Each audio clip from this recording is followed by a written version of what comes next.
Hey everyone, this is Mia Horror Stories, and the title of today's horror story is There's a Door in My House That Wasn't There Yesterday.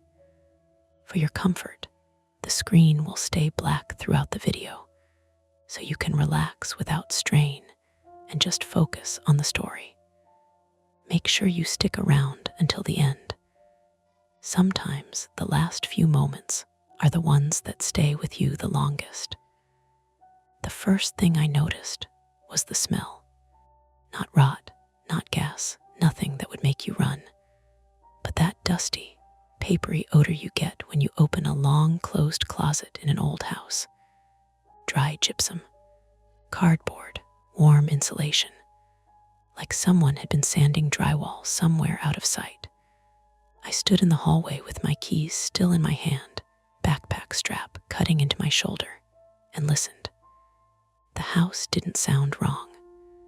The refrigerator hummed the way it always did. Somewhere deep inside the walls, the heat clicked, settled. Outside, a car hissed over wet pavement. Ordinary, except the smell and the way the air felt a half-degree cooler along my right side, like a vent was breathing on me. Okay, I said out loud, because talking steadied me. That's new. I took 2 steps down the hall toward the back of the house. My shoes, soggy from the February slush, left shallow prints on the wood. The lights were off, because I always forget to flip the switch when I come in. And the only illumination came from the kitchen window and the thin gray afternoon beyond it. That's when I saw it. A door. Not a shadow, not a trick of light. A literal, painted, white interior door, closed, sitting flush in the right wall, where yesterday there was only drywall. And one framed print of a black and white photo of Amsterdam that I'd bought at a flea market, because it made me look like someone who traveled. The print was gone. I didn't move for a second. My brain tried to do its normal filing thing, misremembered layout, fatigue, new paint, renovations I forgot I approved, and came up empty. I'd lived in this house for 8 months. I knew every dumb little issue. The sticky bathroom latch, the stair that squeaked, the kitchen cabinet that never stayed shut unless you leaned your hip into it and lifted. There had not been a door there. I walked closer, slow in the way you approach something you've dropped and broken and don't want to see yet. The door was clean, with a brushed nickel handle on the left side, hinges on the right. Standard, almost generic. The trim around it looked finished, like it had always been there. No raw edges, no obvious patchwork, no dust piled on the baseboard. The paint even matched the wall, that soft off-white my realtor had described as bright and neutral, which was realtor speak for looks like a rental, no matter what you do. I reached out, hesitated, then tapped the door with my knuckle. Solid, hollow core like most interior doors. It gave a soft, familiar thud. I leaned closer, inhaled. The dusty smell was stronger here, mixed with something faintly sweet, like fresh joint compound, but not sharp like a new construction site. Just present. My phone buzzed in my pocket. I almost jumped anyway. I pulled it out and saw a text. Maya, you home? Can I swing by and grab my blender for a moment? I felt genuinely grateful for the mundanity of it. A blender. A stupid little appliance. Something with a clear place in the universe. I thumbed back with one hand, still staring at the door. Me, yeah, come by. Give me 10 then, because I didn't know what else to do. I opened my camera and pointed it at the wall. I took a photo. The flash washed the hall in harsh white, making everything look flatter and more fake. The door sat there in the image, like it had been installed by a competent contractor, not conjured by my brain. I zoomed in on the trim. The caulking line looked neat. No cracks, no unevenness. If this was a prank, someone had done skilled work in the few hours I'd been out, and they'd done it without leaving footprints, without dragging debris through my living room, without making any noise my neighbors would have noticed. My first thought was, the landlord. My second thought was, you don't have a landlord, you own the house. I bought it last spring after 2 years of arguing with myself about whether buying a loan was brave or stupid. I'd picked this place in a suburb north of Boston because it was close enough to the city that my commute didn't destroy my soul, and quiet enough that I could hear my own thoughts when I got home. That part had been important, maybe too important. I'm Evan Mercer, 32, and I've always told people I like quiet. It sounds like a preference. It's more like a coping mechanism. I set my backpack on the floor and listened again, letting the house settle into my ears. Refrigerator, heat, traffic, nothing else. I tried to tell myself the simplest explanation. Maybe I'd missed it in the walkthrough. Maybe the staging had hidden it. Maybe the photo had been covering it, and I'd never needed to move the print. Except I had moved it twice, because the nail kept slipping out of the drywall, and I'd cursed and patched it like an adult. There was no way a whole door had been behind it. I went into the kitchen and flicked the hall light on. The overhead bulb popped, then steadied. With the light on, the door looked even more normal, even more insulting in its plainness. The hallway was suddenly just a hallway again, except now it had a feature that shouldn't exist. I poured myself a glass of water to give my hands something to do. The faucet ran cold, metallic, and the water tasted like it always did, a little chlorine, a little limestone. I drank too fast and felt it hit my stomach. Then I did what I do whenever something doesn't make sense, and I'm afraid my reaction is going to embarrass me later. I checked the practical stuff. I walked to the front window and looked outside. Nothing strange in the yard. No van, no contractor. Snow turned to gray slush piled near the curb. The neighbor's mailbox leaned slightly to the left like it always had. Across the street, someone's kid had left a plastic sled half buried near the sidewalk. I went back to the hallway and knelt by the baseboard because I'd seen enough home renovation videos to know that sloppy work leaves tells. I ran my finger along the trim. Smooth, dry, not freshly painted. No tackiness, no grit. I pressed my ear to the door. Nothing. Not even that faint sound you sometimes hear when a room is empty and the house is settling. Just the quiet hum of my own blood and the distant heat. I stood, exhaled slowly, and wrapped my fingers around the knob. Cool metal. Normal, I didn't turn it. My phone buzzed again. Maya, Amwa, you okay? You said give me 10 like a hostage. I almost laughed. It came out as a short breath through my nose. Me, fine.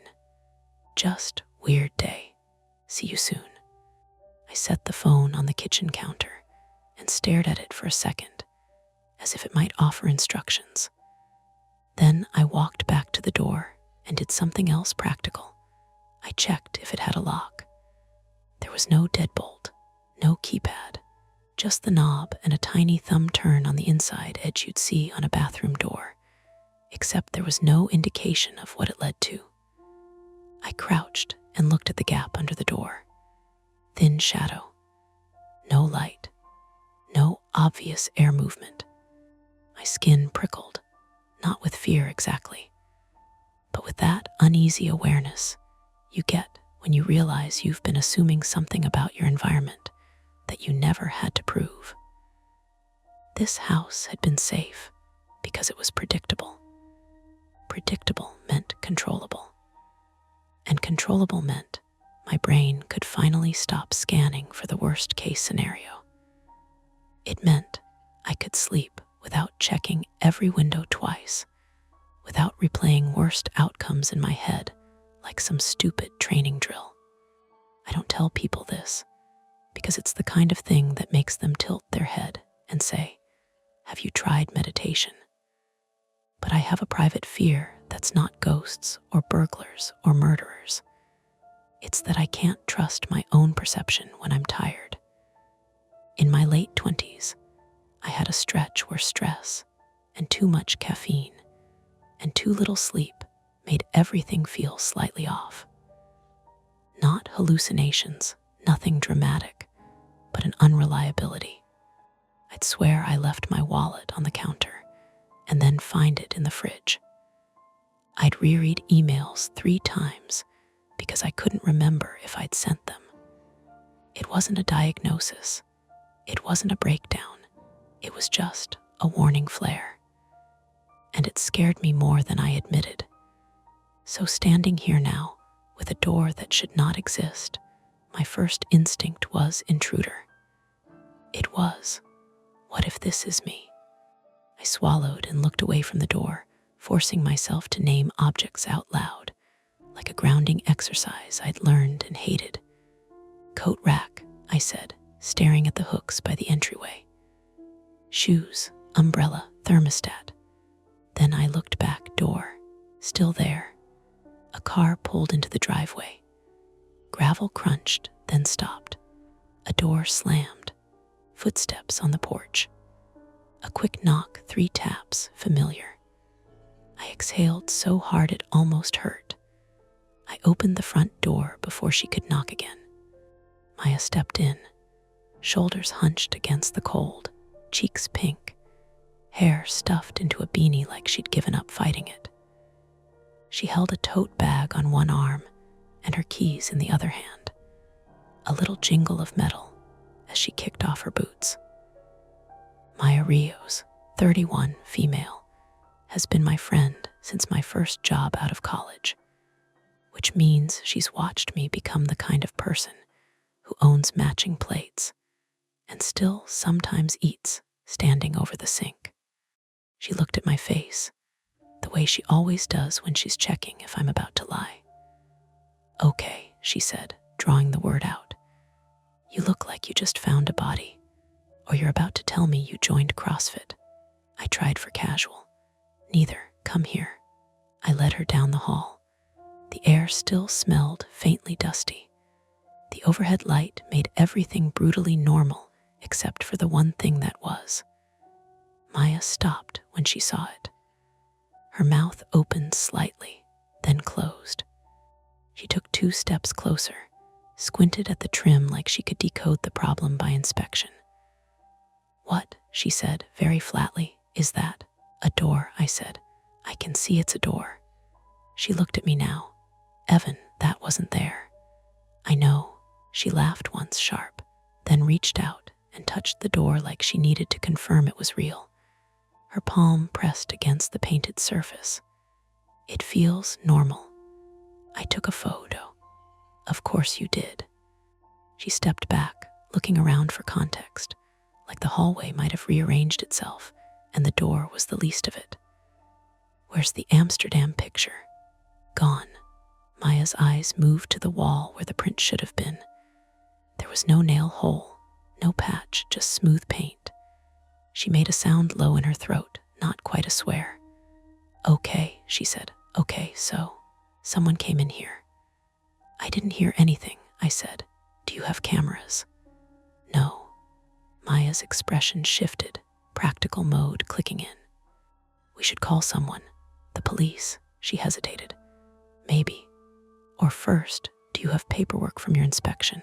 Floor plan, anything? Like, is it possible this was always here and you just..." She stopped herself because she saw my face, saw that I'd already asked myself that question and hated the answer. Maya softened her voice. "Hey, I'm not saying you're imagining it. I'm just trying to find the least insane explanation." "Same," I said. She glanced at the knob. Don't open it yet. I wasn't going to. We stood there, side by side, staring at a door like it might start talking. The house made its normal sounds around us. The heat clicked again, a small mechanical heartbeat. Somewhere outside, a dog barked twice, then stopped. Maya adjusted her tote bag higher on her shoulder, eyes still on the handle. Okay, she said, like she was setting rules. Choice time. We can call the non-emergency line and wait in the living room like responsible adults. Or her gaze flicked to me. A challenge, a question. A little spark of the part of her that always wanted to poke the bear just to see if it moved. Or, she said, we open it, now, while it's daylight. I felt my hand tighten around nothing. The door didn't move. It just waited, like it had all the time in the world. And the worst part was, I could already feel my brain trying to decide for me. The part that needed to know, that hated leaving a question unanswered, leaning forward. The part that wanted safety, predictability, and sleep, pulling back. Maya looked at the knob again, then at me. Well, she said quietly.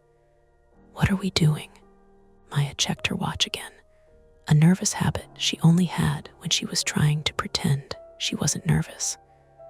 Non-emergency says they're experiencing higher than usual call volume, she said, lowering her phone. Which I think means we're on hold until the sun sets. The hallway light buzzed faintly overhead. I hadn't noticed it before, but now that I did, I couldn't stop hearing it, an insect whine under everything else. We don't have to wait, I said. I didn't mean it the way it sounded. Maya gave me a look. We absolutely have to wait. That's what waiting is. I rubbed my palms on my jeans. They were damp. I hadn't realized I was sweating. I just mean if someone did this, if someone came in here, they could still be close. Or what? I stared at the door. The longer I looked at it, the more it felt like it was pressing back, not physically. But in that way, a thing occupies mental space just by existing. Or they're coming back. Maya exhaled through her nose. Okay, let's slow down. We don't know that yet. I know, I said quickly. I know we don't know. That's the problem. She leaned against the opposite wall, arms crossed, eyes flicking between the door and my face. You're spiraling. I'm problem solving. Those are not the same thing. The house made a small settling sound, wood contracting somewhere, and I flinched before I could stop myself. Maya noticed. Hey, she said, softer now. Look at me. I did. Her face was familiar in a way that steadied me. The faint crease between her eyebrows, the chipped nail polish she never quite fixed, the way she always tilted her head when she was assessing something. You're not crazy, she said. Something weird happened. That doesn't automatically mean the worst thing happened. I nodded, even though my chest felt tight. I just keep thinking about how clean it is. Whoever did this wasn't rushing. That, Maya said, is a valid concern. She pushed off the wall and walked to the door again, crouching to look at the bottom seam. There's no light under it, she said, which means either the room beyond has no windows or the lights are off. Or it's a closet, I said. She glanced back at me. Then why the full-size door, storage? For what? A person. The word hung there, heavier than it should have been. Maya stood and reached for the knob, then stopped herself. Her hand hovered. Before we do anything else, we should check the rest of the house. Make sure nothing else changed. That feels worse. Evan, I know. But what if there's another door? She didn't smile. Then we definitely need to know. We moved through the house together, slow and deliberate. The living room looked the same. Couch, coffee table. The throw blanket Maya had once accused me of owning just to look like I had hobbies. The kitchen was unchanged, down to the stupid cabinet that refused to stay shut. I opened it, closed it, watched it drift open again by an inch. Still broken, still familiar. Upstairs, the bathroom latch stuck the way it always did. The bedroom smelled faintly like my laundry detergent. No new doors, no missing furniture, no signs of forced entry. We came back downstairs. The hallway felt narrower. Or maybe I was imagining that too. Maya checked her phone again. "Okay," she said. "Here's the thing. I have to be back at my place in an hour. I can stay longer if we need to, but I don't want to be alone with it," I said before I could stop myself. She met my eyes. "With the door." "With whatever's behind it," I said, then immediately regretted the phrasing. Maya grimaced. "Okay, that's fair." Her phone buzzed. She looked at the screen and frowned. What? Missed call from an unknown number. No voicemail. My stomach dropped a little. When?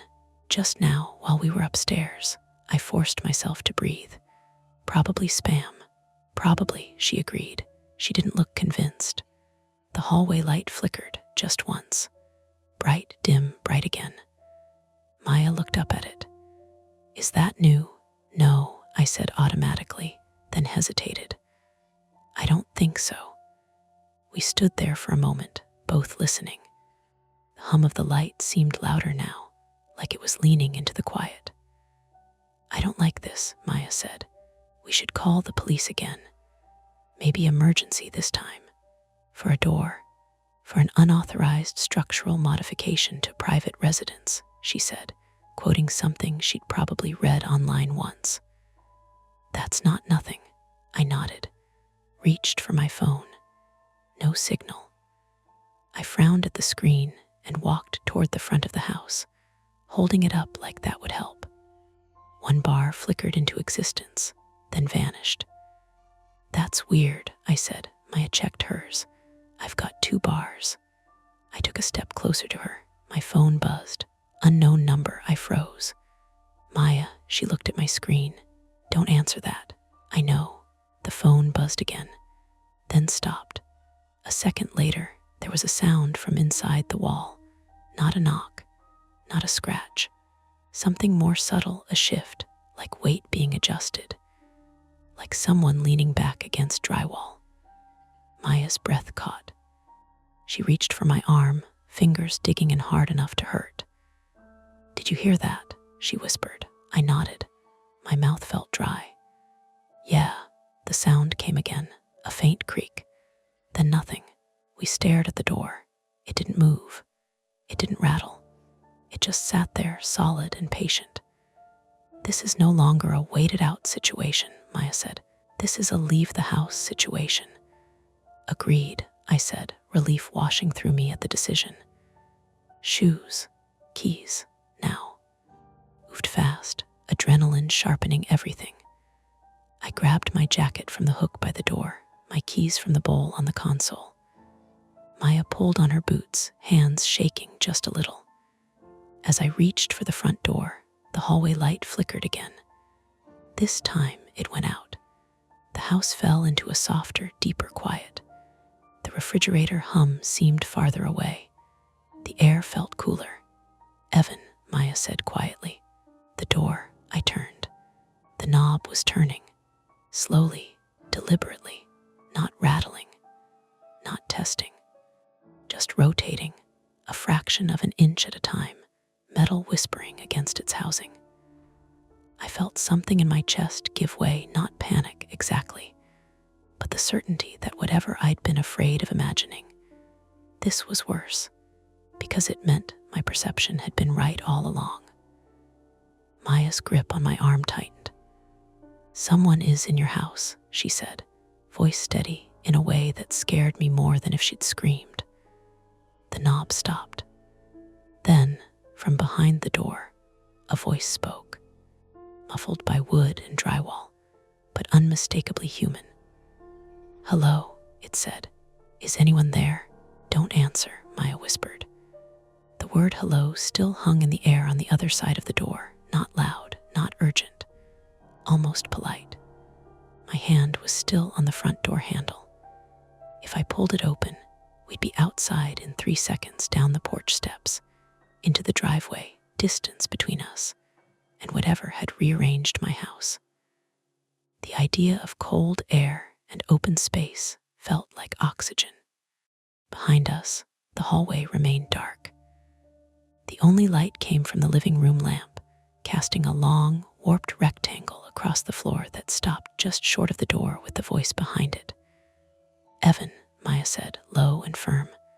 "We leave. Now," I nodded. From behind the door, the voice spoke again. Closer this time. Or maybe it just sounded closer because I was listening harder. "Please," it said. "I think I'm stuck." Maya's fingers tightened on my sleeve. I felt the tug, the clear instruction in it. Don't engage. She was right. Engaging made things real, made them complicated. I turned the front door knob. It didn't move. I stared at it, confused, and tried again. The latch refused to give. "What?" I muttered. Maya leaned in, trying the deadbolt. "Did you lock this?" "No, I never lock it when I'm home." She twisted harder. Nothing. A slow, creeping heat spread across my chest. "It's jammed. Or locked from the outside," she said. That was worse. Behind us, there was a soft sound, like fabric brushing wood. Someone shifting their weight. Waiting. "Okay," Maya said, voice steady but too loud in the quiet. "Back up, let me see." She stepped in front of me and braced her shoulder against the door, pushing. The hinges creaked but held. The door didn't budge. "Great," she said, "just great." From the hallway, the voice tried again. "I can hear you out there." Maya spun toward it. "Who are you?" There was a pause. Long enough that my imagination started filling it with bad answers. "My name is Daniel," the voice said finally. Male, young, maybe late 20s or early 30s. American accent, hard to place. "I think there's been a mistake." "What kind of mistake puts you inside my wall?" I snapped, then immediately wished I hadn't spoken. Maya shot me a look. "Careful." "I didn't put myself here," Daniel said. "I woke up, and this isn't where I went to sleep." That sentence landed wrong. Too familiar. Close to the kind of thoughts I tried not to entertain. Maya stepped between me and the door, blocking my line of sight like that mattered. "Okay," she said. "If this is some kind of prank, it's not funny." "I swear it's not," Daniel said. His voice cracked on the last word. Fear, real or performed, threaded through it. I took a step back, bumping into the console table by the stairs. A framed photo rattled. The sound made me jump. Maya lowered her voice. "Evan, upstairs window." I followed her gaze. The staircase was to our left, rising into shadow. If we could get upstairs, there was the bedroom window that overlooked the side yard. Not ideal, but better than nothing. We moved fast, quiet. Halfway up the stairs, there was a sudden loud thump from the hallway below. I froze, heart slamming into my ribs. Maya hissed. "What was that?" We listened. Nothing. Just the refrigerator, distant and indifferent. "That could have been him," I whispered. "Or the house settling," she said, though she didn't sound convinced. We reached the top of the stairs. The hallway up there was dim, lit only by the glow from my bedroom. I moved toward the window and shoved it up. It opened an inch, then stopped. "Painted shut?" Maya asked. "No," I said, pushing harder. "It opened fine this morning." I leaned my weight into it. The frame groaned, then gave way with a sharp crack. Pain shot through my palm as the edge of the frame scraped skin. "Shit," I said, pulling back. Blood welled bright against my hand. Maya grabbed my wrist, inspecting it. "It's shallow, you're fine." The window was open now, cold air rushing in, carrying the smell of wet leaves and exhaust. Relief surged through me. Then headlights swept across the wall outside. I ducked instinctively, heart leaping. Maya peered out. "It's just a car," she said, "neighbor pulling in." I let out a breath I hadn't realized I was holding. The terror drained a notch, leaving embarrassment in its wake. Misdirection, my brain noted bitterly. Jumping at shadows. Maya climbed onto the bed, swinging one leg out the window. "I'll go first." Below us, the side yard dropped a good 8 feet to patchy grass and frozen dirt.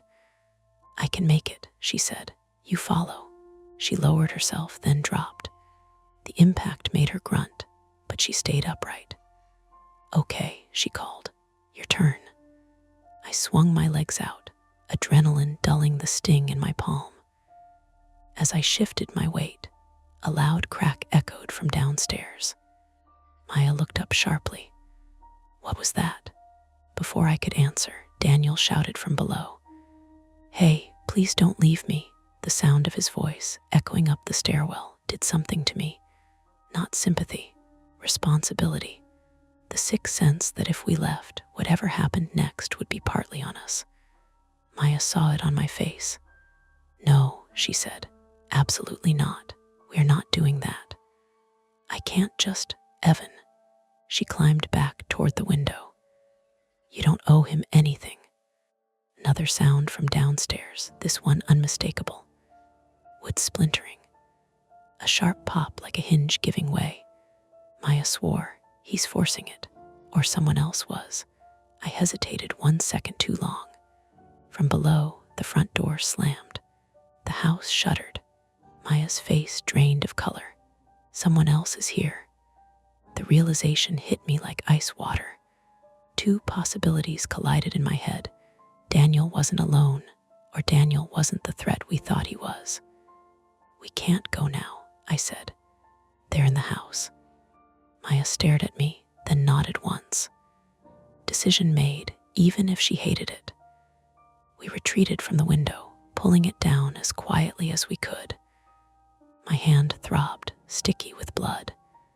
Downstairs, footsteps moved through the living room. Heavy, purposeful, not Daniel's voice. "This is bad," Maya whispered. The geography of the house pressed in on me, suddenly very clear. 1 staircase, 1 front door, 1 back door off the kitchen. And that door in the hallway, now very much open if the sound I'd heard meant what I thought it meant. We crept to the top of the stairs and peered down. The hallway light flickered back on. The door was open, not wide, just enough to see that it didn't lead to a closet. It led to a narrow, unfinished room that cut deeper into the house than should have been possible, raw studs and insulation exposed. Like someone had peeled the walls back to reveal a secret corridor that violated every sense of the home's dimensions. Daniel stood just inside it, hands raised. Facing him, blocking the hallway, was a man I didn't recognize, holding something heavy and metal at his side. The man turned his head and looked straight up at us. Maya sucked in a breath. He saw us. The man smiled. Behind him, Daniel's eyes met mine, wide and terrified. The front door slammed again, this time from the outside. Locked. The man didn't rush us. That was the first thing that made it worse. He stood at the bottom of the stairs, feet planted shoulder width apart, the heavy metal object hanging loose in his right hand. Now that I could see it clearly, it wasn't a gun. It was a short pry bar, the kind you'd use to rip up floorboards or force a doorframe. The end of it was nicked and shiny like it had been used recently. Daniel stayed half a step behind him, trapped by the narrowness of the hidden room, shoulders hunched, palms still open. The insulation behind him was torn in places, yellow fibers clinging to his hoodie. Upstairs, the man said calmly. Both of you, slow. Maya's nails bit into my arm. Her breathing was fast, shallow. I could feel it through her jacket.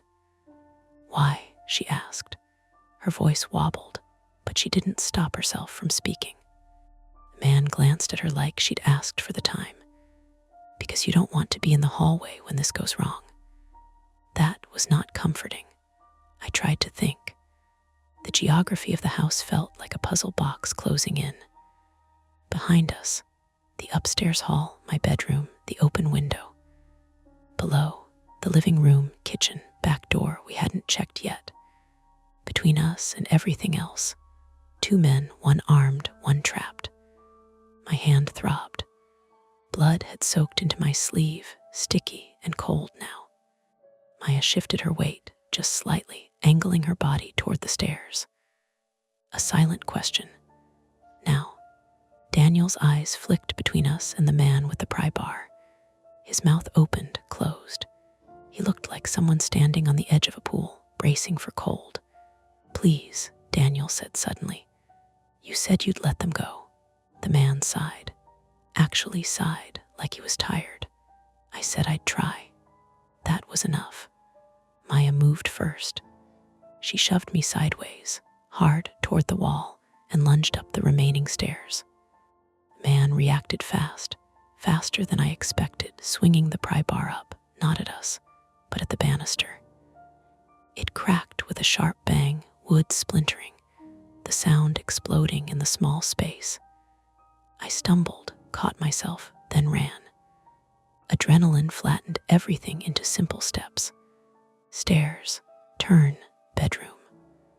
Maya slammed the door behind us and threw her weight against it as the handle rattled immediately. The man hit it once with his shoulder, then again, testing. Window, she yelled. I was already there, shoving it open. Cold air rushed in. The yard below looked farther away than before. Behind us, the door shuddered. A crack appeared near the latch, spidering outward. We can't both go at once, Maya said, breathless. I'll hold it. No, I said. Evan, she snapped. Go. I hesitated. Too long. The door buckled inward. The latch tore free with a metallic shriek. The door flew open, and the man stumbled into the room, momentum carrying him forward. Maya didn't hesitate. She grabbed the lamp from my nightstand and smashed it into his face. Glass exploded. He went down hard, swearing, blood already pouring from his nose. Daniel appeared in the doorway, panic written all over him. I didn't know he was going to. Out, Maya screamed at him. Get out. For a split second, the room was chaos, shattered glass crunching underfoot, the man groaning on the floor, my heart hammering so hard it felt like it might crack my ribs. And the man surged up, swinging the pry bar blindly. It caught Maya across the shoulder with a dull, sickening thud. She cried out and went down, crashing into the dresser. Something in me snapped. I don't remember deciding to move. I just did. I grabbed the edge of the broken lamp base, ceramic, jagged, and slammed it down onto the man's forearm as he raised the pry bar again.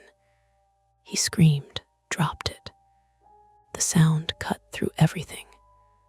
Daniel lunged forward, trying to help, grabbing at the man's jacket. The 3 of us went down in a heap, limbs tangled, breath knocked out of me as my shoulder hit the floor. The man was strong, stronger than he looked.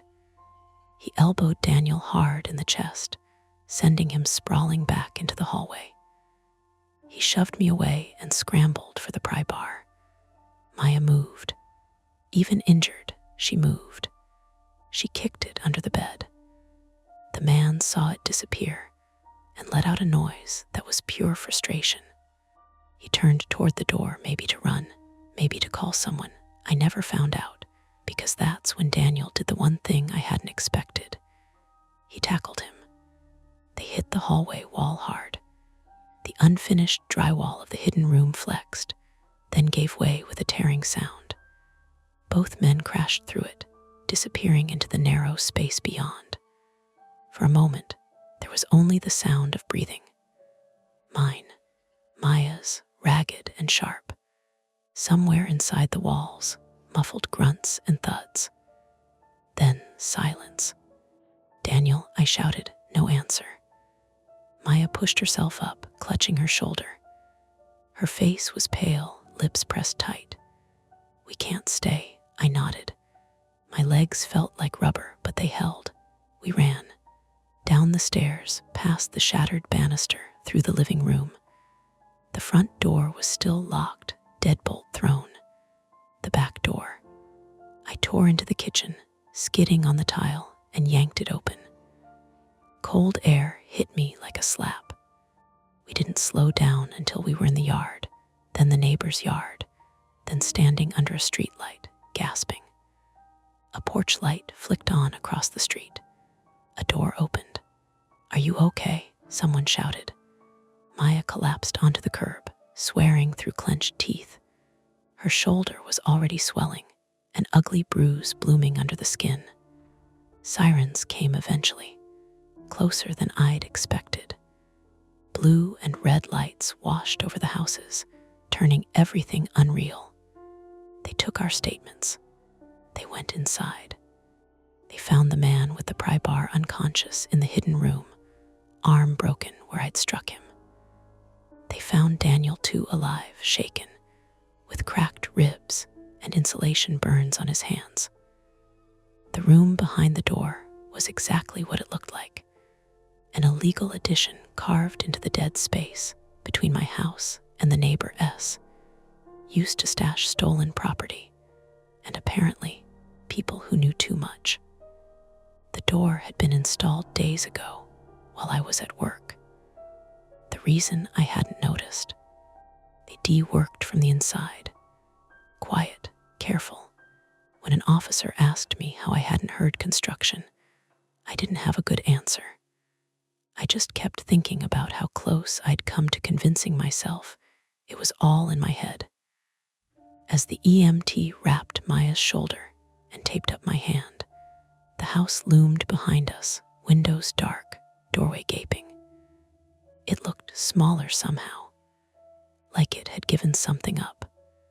The house didn't feel like mine after that.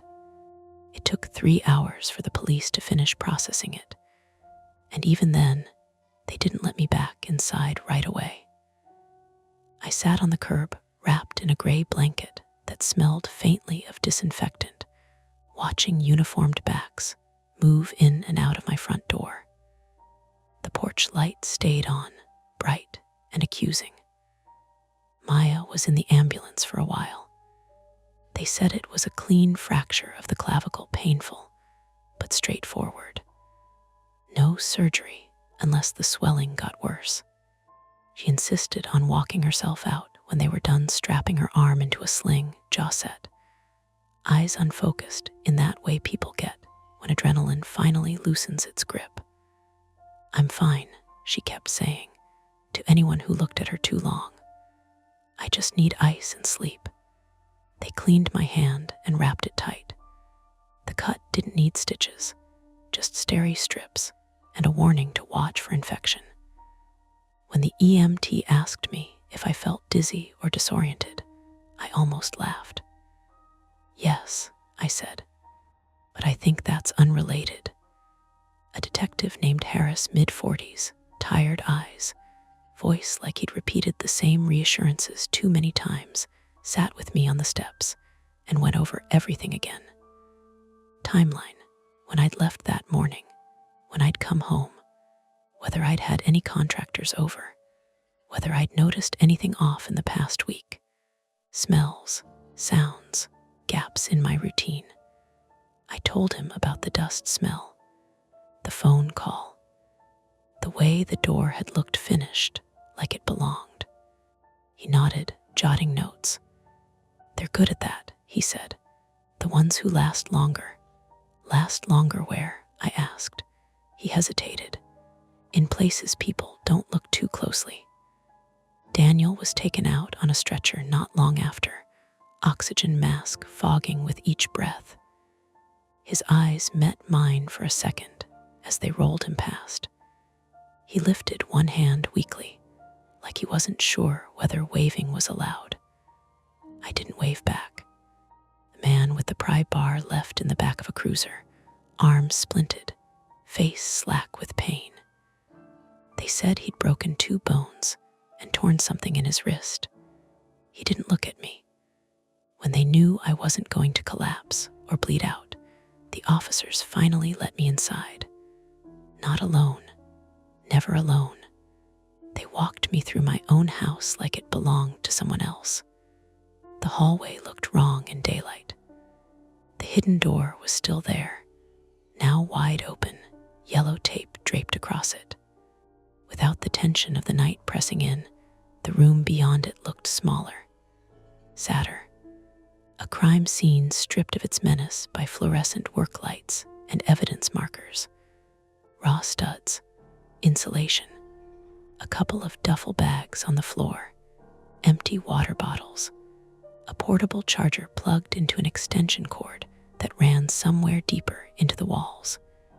Utilities, the officer explained when I asked. They tapped into your power.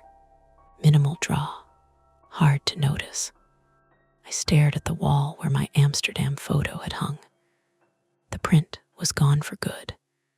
So was the sense that the wall was solid, that it meant what it said. They told me I couldn't stay there that night. Structural safety, ongoing investigation. A city inspector would need to come out in the morning. Insurance paperwork would follow. Maya stayed with me at a hotel near the highway. She took the bed closest to the bathroom so she wouldn't have to maneuver around too much. I lay awake listening to the air conditioner cycle on and off, counting the seconds between each mechanical sigh. At some point, she said quietly, "You did good." I turned my head. I almost froze, but you didn't. I thought about the moment at the window, how close I'd been to leaving, how much easier it would have been. "I don't trust myself," I said. The words came out flat, like a fact I'd finally accepted. Maya was quiet for a long time.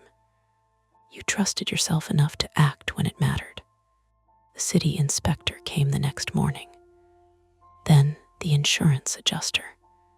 Then another detective. The house filled up with strangers again, measuring and photographing and murmuring. They cut open more walls, exposing how the hidden space had been threaded between structures like a parasite. It was legal jargon and municipal codes and timelines, all of it flattening the experience into something manageable on paper. They removed the door, or tried to. When the contractor put his shoulder into it, and it didn't budge the way he expected, he frowned. "That's odd." He got a pry bar not lost on me and worked it loose with a grunt. When it finally came free, it left a clean rectangular void in the wall. A wound, the kind you could patch, but never quite erase. The house smelled like dust again for days after, even with the windows open. Daniel called me once from a number I didn't recognize. I let it go to voicemail. He didn't leave a message. The detective said he was cooperating, that his story checked out, that he'd likely avoid serious time. I didn't ask for more details. Maya went home after 2 nights. She hugged me carefully, one-armed, and promised to come back when I was cleared to move in again. "You're not allowed to pretend this didn't happen," she said, half joking. "Just don't let it eat you alive." When I finally slept in my own bed again, the house was quieter than before. Not peaceful, just aware of itself. Every click and groan landed sharper. I learned the rhythm of it all over again. The patch where the door had been was smooth and white, neutral. If you didn't know where to look, you'd never guess it had held anything else. Sometimes, standing in the hallway, I catch myself staring at it, waiting for that faint shift in the air, that sense of a vent breathing where it shouldn't. Nothing happens. Most days, that's enough. But once, late at night, my phone buzzed on the counter while I was washing a glass. Unknown number. It stopped before I could answer. When I checked the voicemail later, there was nothing there, just silence. And then, very faintly, the sound of someone breathing before the line went dead. That's tonight's story. If it gives you chills, make sure to subscribe to Mia Horror Stories, and tap the bell so you never miss what's coming next. And if you're still brave enough, there are more dark tales waiting for you right here on the channel. Go watch another, if you dare.